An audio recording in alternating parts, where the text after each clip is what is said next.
Assalamualaikum warahmatullahi wabarakatuh. Selamat datang di Safaris Imunologi ya. Kali ini kita akan melanjutkan pembahasan mengenai organ limfoid tersier ya. Masih di bab imunologi dasar ya. Kali ini kita akan berbicara mengenai organ limfoid tersier pada penyakit kanker ya. Nah, nanti yang kita bahas itu adalah yang pertama adalah keberadaan organ limfoid tersier pada penderita kanker ya. Ada apa tidak? Kalau ada, apakah semua ada atau tidak ya. Kemudian derajat organisasi organ limfoid tersier pada penderita kanker. Kemudian bagaimana pembentukannya. Ya. Kemudian apa fungsi organ limfoid tersier itu pada penderita kanker. Nah, kemudian kita bicarakan hubungan antara organ limfoid tersier dengan metastasis dan juga prognosis dari kankernya sendiri ya. Nah, kita lihat dulu yang pertama di apakah organ limfoid tersier itu bisa ditemukan pada penderita kanker ya. Ternyata ada ya. Jadi kanker paru itu bisa ditemukan organ limfoid tersier ya. Kemudian di kanker payudara, di kanker kolorektal ya, melanoma ya kulit ya, kanker prostat, kanker ovarium, dan karsinoma hepatoseluler ya. Walaupun tidak semua kanker itu pasti akan diikuti dengan organ limfoid tersier. Jadi tidak semua penderita kanker itu pasti ada padanya organ limfoid tersier ya. Nah, kemudian bagaimana dengan derajat organisasi organ limfoid tersier pada penderita kanker ya. Nah, ternyata bervariasi ya. Derajat organisasinya itu bervariasi. Maksudnya bagaimana? Maksudnya itu organ limfoid tersier itu bervariasi mulai dari yang tidak sempurna ya, hingga terkompartemen dengan baik. Artinya dengan baik itu terorganisasi dengan baik ya. Ada zona B-nya, ada zona parafolikulernya gitu ya, dan seterusnya ya, seperti yang sudah kita bahas di organ limfoid sekunder ya, karena organ limfoid tersier itu kan mirip dengan organ limfoid sekunder ya. Nah, ini derajat organisasinya beda-beda ya. Nanti kita lihat apa fungsinya ya. Nah, bagaimana dengan pembentukannya? Ya, kita bahas dulu bagaimana pembentukan organ limfoid tersier pada penderita kanker.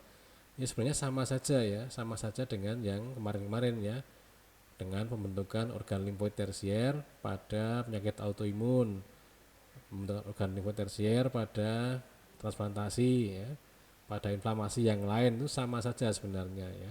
Cuma yang ingin saya tekankan di sini yaitu adalah intinya cuma tiga ini ya.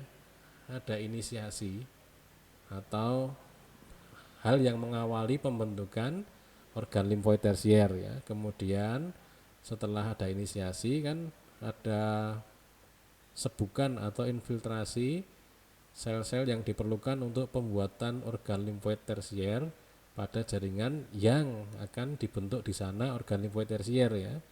Nah, kalau sudah ada di situ, maka sel-sel yang direkrut itu tidak boleh pergi kemana-mana. Ya, sehingga harus ada retensi di situ. Ya, ada zat-zat yang dikeluarkan di situ, misalnya intercellular adhesion molecule, vascular cell adhesion molecule, ya, MADCAM. Ya. Nah, nanti dengan adanya zat-zat tersebut, nanti sel-sel yang direkrut itu akan menetap di situ. Nah, setelah dia menetap di situ, berarti dia harus berkembang dengan baik organ limfoid tersiernya itu ya. Dengan cara apa? Dengan cara mensekresikan berbagai macam faktor ya. Ada fibroblast growth factor, ya, ada vascular endothelial growth factor dan seterusnya ya, yang nanti fungsinya itu untuk meningkatkan pertumbuhan atau pembentukan organ limfoid tersier pada penderita kanker. Ini tiga yang pokok ya, inisiasi, retensi, dan pertumbuhan. Lengkap detailnya bisa dilihat seperti yang video-video yang 2 pekan terakhir ini ya, silahkan dilihat di sana. Nah, kemudian apa fungsi organ limfoid tersier pada penderita kanker? Nah, sebenarnya fungsi dasarnya itu adalah begini.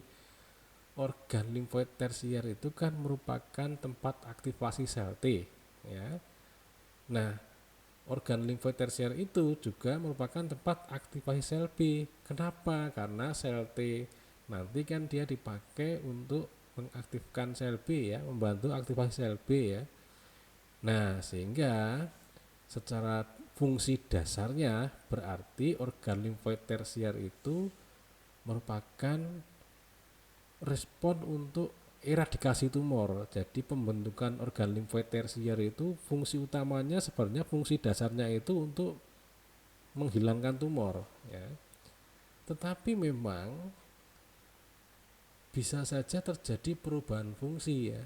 Kalau apa? Kalau pada organ limfoid tersier pada penderita kanker yang terbentuk tadi dengan proses 3 tadi, inisiasi, kemudian retensi dan pertumbuhan, kemudian di sana kok direkrut juga sel T regulator, direkrut juga misalnya MDSC, myeloid derived supercell cell ya, maka akan terjadi penurunan fungsi imun ya, sehingga organ limfoid tersier yang terbentuk pada pasien kanker itu cenderung toleran terhadap tumor. Jadi bukannya eradikasi malah toleran, dibiarkan tumornya. Nah, ternyata memang kapan dia menjadi fungsi eradikasi yang baik untuk pasien kanker dan kapan dia menjadi cenderung toleran terhadap tumornya ya, sehingga pro tumor, maka itu tergantung dari lokasi dari organ limfoid tersiernya, tergantung dari stadium tumornya dan juga dari asal tumornya. Nanti kita lihat lagi ya ini ya di slide-slide berikutnya. Nah, sekarang kita bahas organ limfoid tersier, hubungannya dengan metastase, penyebaran tumor, dan rekurensi. Rekurensi itu ketika tumornya sudah diambil dan muncul lagi. Nah, itu rekurensi ya. Kita bahas ya, ternyata organ limfoid tersier yang lokasinya itu di ekstra tumor itu terkait dengan risiko metastase ya. Jadi kalau lokasi dari organ limfoid tersier itu kan bisa di dalam tumor, bisa di luar tumor. Nah, hasil penelitian menunjukkan bahwa kalau organ limfoid tersiernya itu di ekstra tumor ya, di luar tumor, maka justru malah terkait dengan risiko metastasis ya. Nah, ini kenapa bisa begitu ya, diduga justru di sini terjadi perubahan fungsi tadi ya, banyak sel T regulatornya ya, banyak sel yang sifatnya meregulasi sistem imun. Itu yang pertama. Yang kedua, bisa jadi justru di organ limfoid tersiernya itu malah menjadi tempat untuk pintu masuk sebagai pintu masuk untuk penyebaran tumor. Nah, itu yang dugaannya karena itu. Nah, sekarang bagaimana dengan rekurensi ya, atau sudah diambil tumornya, sudah dioperasi kok muncul lagi ya. Nah, organ limfoid tersier yang sebelum ada tumornya itu di situ sudah ada organ limfoid tersier, maka kalau dia di tempat itu mengalami keganasan, maka organ limfoid tersiernya itu bisa meningkatkan rekurensi. Kenapa begitu? Sama seperti yang alasan pertama tadi. Jadi misalnya ya, ada pasien dengan hepatitis. Nah, itu kan sudah ada peradangan di situ.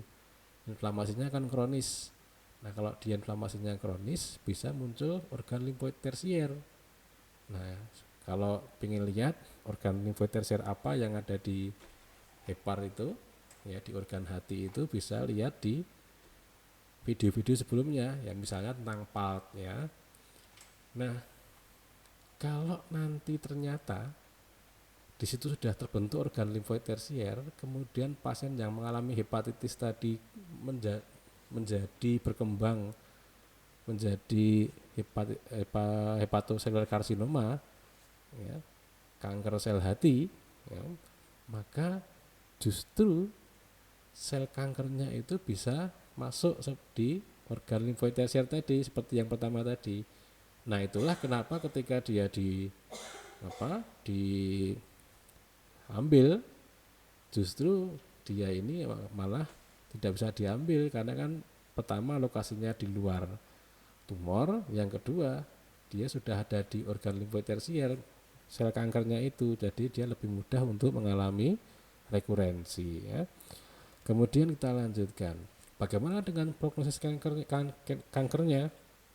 Ya ternyata tidak bisa dijadikan patokan ya.